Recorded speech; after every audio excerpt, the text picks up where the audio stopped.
A ver, volviendo a la explicación.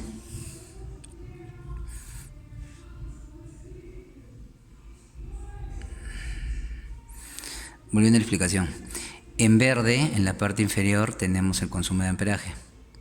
En este caso, en el evento, al comienzo del evento, tenemos un gran consumo de amperaje debido a que solamente tiene que vencer el peso de la llanta. Más no el peso del conductor, nada, porque la llanta está en el aire. El único amperaje de consumo es al inicio, que tiene que ser el peso mismo de la llanta. Luego de ahí el amperaje disminuye porque no necesita más torque. Ahora la fuerza contraelectromotriz que tiene que vencer con el voltaje, que viene a ser la velocidad en amarillo, que viene a ser una alterna de 76 a menos 77 negativo. Y el amperaje máximo va a ser de 3 a menos 3 amperios, positivos y negativos el verde. Entonces en un comienzo tiene un máximo consumo de amperaje el verde, y el amarillo, como no tiene que vencer mayor inercia o peso o torque, se va de frente a los 76, a su máximo voltaje, porque no tiene fuerza contraelectromotriz que vencer. Si más bien tuviera que ser el peso del conductor y de la bicicleta, todo en el trayecto, el voltaje más bien comenzaría de a poco, ¿no? 5 voltios negativos, 5 voltios positivos en alterna, y subiendo 10, 20 positivo, 20 negativo, 30, 40, 50, hasta llegar a su pico de máxima velocidad, que posiblemente no llega a los 76 o 78 como se ve, pero posiblemente llega a 60 positivos y 60 voltios negativos, lo que sería el amarillo. Y el amperaje subiría mayor, ¿no? Se compartiría, ¿no? El amperaje tendría que hacer más torque para poder hacer más fuerza para poder mover a ese pasajero, ¿no? Entonces vemos ahí que en el inicio es el máximo torque a vencer, el máximo consumo de amperaje, y y como no tiene que vencer mayor amperaje sobre el comienzo, la máxima velocidad se da con el máximo voltaje, ¿no?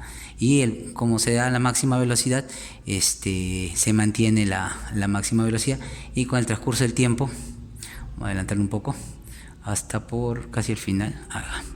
Entonces baja el amperaje, si se dan cuenta. Ahora solamente ahí posiblemente llega a, qué sé yo, 1 amperio o menos de 1 amperio de consumo, y el voltaje sigue manteniendo 76 voltios positivos, 76 negativos, porque es su máxima velocidad, no tiene que vencer mayor inercia, ahí está yendo a toda su velocidad. Entonces ahí se comparte, ¿no?, entre la velocidad y su contraparte, el consumo de amperaje. Entonces eso se mantiene hasta que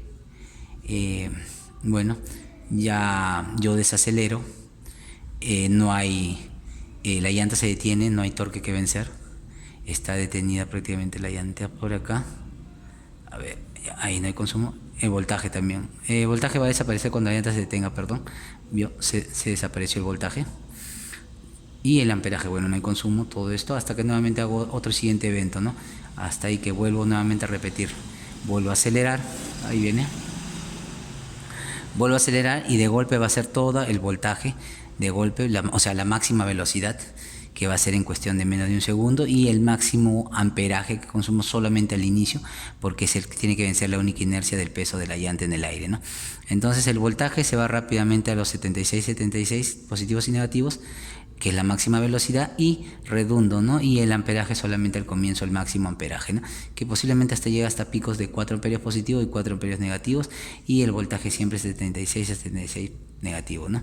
Y de ahí ya la velocidad se mantiene, pero el amperaje disminuye, ahí debe estar posiblemente a medio amperio positivo y medio amperio negativo, porque ya no tiene que hacer torque, ¿no? La llanta está a máxima velocidad y solamente con el peso de la llanta es el mínimo torque que tiene que usar. Entonces lo adelantamos un poco el evento hasta nuevamente en la parte final, ¿no? La parte final, ahí la velocidad siempre se mantiene al máximo, y de ahí empiezo a bajar la velocidad, posiblemente por acá, y bajo la velocidad, el potenciómetro le quita el voltaje, la velocidad empieza a bajar. En sí lo que está viendo es esta voltaje todavía que representa, es porque la llanta sigue girando a su velocidad, pero el consumo de amperaje ya es cero totalmente, ¿no? Hasta que se va a detener la llanta, Esta es como una resistencia, es como la inercia. Escucharon lo que es en física, ¿no? A una acción hay una reacción, siempre igual a un voltaje, siempre va a haber un contravoltaje. Entonces el voltaje ya está desapareciendo, ahí está trabajando a 50-50, resistencia ya no hay, consumo de amperaje ya no hay. Y a ver, vamos a adelantarlo un poco. Y ahí vamos adelantándolo y prácticamente el voltaje está desapareciendo, amperaje ya es cero totalmente, porque la llanta se detuvo. Y ahí se detiene la llanta, entonces ya no hay voltaje, fuerza contra electromotriz, no voltaje de resistencia ya no hay, y tampoco hay amperaje menos, ¿no?